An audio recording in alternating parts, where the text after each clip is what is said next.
क्या हो अगर दुनिया भर से मच्छर गायब हो जाएं? गर्मी का मौसम आते ही मच्छर हमें परेशान करने लगते हैं।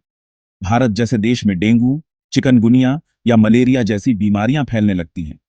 पूरी दुनिया में मच्छरों की करीब 3,500 प्रजातियां पाई जाती हैं। हालांकि इनमें से ज्यादातर इंसानों को बिल्कुल भी तंग नहीं करती। ये मच्छर पौधों और फलों के रस पर जिंदा रहते हैं। मच्छरों की केवल 6% प्रजातियों की मादाएं अपने अंडों के विकास के लिए इंसानों का खून पीती हैं। इंसानों का खून पीने वाले इन मादा मच्छरों में से भी आधी ही अपने अंदर बीमारियों के वायरस लेकर फिरती हैं। यानी कुल मिलाकर मच्छरों की केवल 100 नस्लें ही ऐसी हैं जो इंसानों के लिए नुकसानदायक हैं। लेकिन अब जबकि विज्ञान ने इतनी तरक्की कर ली है, तो क्या बीमारी फैलाने वाले मच्छरों का पूरी तरह से खात्मा करके इस चुनौती से निजात पाई जा सकती है? ब्रिटिश जीव वैज्ञानिक ओलिविया जॉनसन इस बात की समर्थक हैं।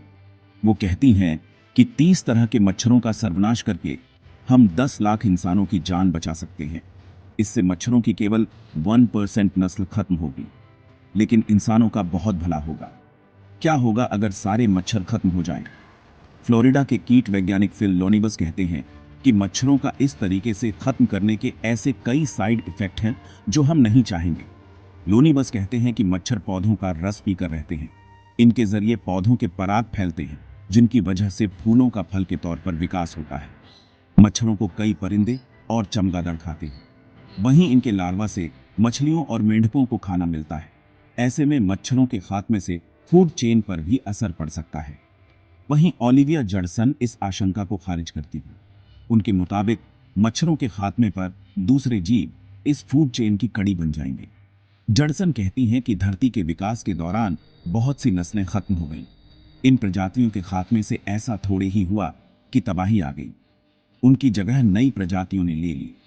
फिर लोनी बस इसके जवाब में कहते हैं कि अगर मच्छरों की जगह नए जीवों ने ले ली तो भी दिक्कत ही है। वो चेतावनी देते हैं कि मच्छरों की जगह लेने वाला नया जीव वैसा ही या उससे भी ज्यादा खतरनाक हो सकता है। इसका इंसान की सेहत पर और भी बुरा असर हो सकता है। हो सकता है कि इस नए जीव से बीमारियां और तेजी से और दूर तक फैलें। विज्ञान लेखक डेविड क्वामन कहते हैं कि मच्छरों का इंसानियत पर बहुत सीमित तौर पर ही घातक असर होता है।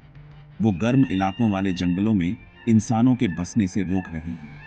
ऐसे बारिश वाले जंगलों में दुनिया भर के कुल पेड़ पौधों और दूसरे जीवों की बड़ी तादाद रहती है। मच्छरों की वजह से इंसान इन जंगलों में बहुत दखल नहीं डाल पा रहा है। मच्छर खत्म हुए तो इन उष्णकटिबंधीय जंगलों पर बहुत बड़ा इंसानी तबाही का खतरा मंडराने लगेगा। क्वामेन कहते हैं कि मच्छरों ने ऐसी तबाही को पिछले 10,000 सालों से रोका हुआ है। अमेरिका में वैज्ञानिकों ने मच्छरों की ऐसी नस्ल तैयार की है जो मलेरिया के वायरस को पनपने नहीं देती। फ्रांसिस हॉक्स कहते हैं कि इंसानों और मच्छरों के बीच आगे निकलने की होड़ लगी है। उम्मीद है कि अगले 10-15 सालों में इंसान मच्छर पर भारी पड़ने लगेगा। तो मच्छरों का खात्मा एक जटिल सवाल है। हमें देखना होगा कि क्या फायदे और नुकसान हो सकते हैं। ये एक वैज्ञानिक संतुलन का मामला है। अगली बार मिलते हैं, तब तक सुरक्षित रहें। धन्यवाद।